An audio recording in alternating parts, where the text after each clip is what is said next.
I touched on this subject briefly when I gave my annual conference report. I had the privilege of going to the pre-missions conference at annual conference and heard, I'm not saying his name right, Pastor Masu is how I remember his name, from Ethiopia.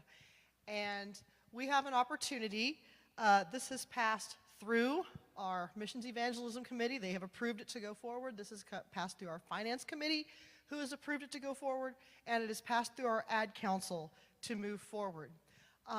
For a lot of times, our money and our missionaries go to places where there's already churches, and that's great.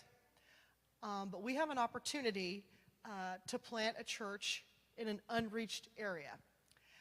There's a program through Petros Network, who works with our Global Methodist Church, to plant a church in Ethiopia. And over 3 years, we raised $5,000 over 3 years, and that will go to train a planter in Ethiopia, a native of that area, knows the culture, knows the language, and at the end of that time, that person will be fully vetted, fully trained, and the church would be self-sustaining. And the goal is that that planter would plant another, okay?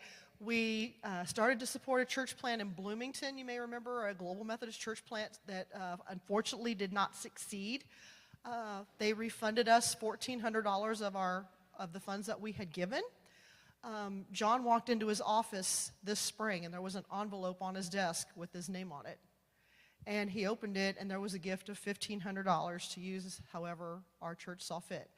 So the first $2,900 we have mailed a check to Petros Network for $3,000. So over the next 3 years, we just need to raise $2,000 to get this church plant. And John and my's goal is a year from now for he and I to go to Ethiopia and meet the church planter. That is our goal. We can receive a picture, we can receive updates, prayer needs, and things such as this.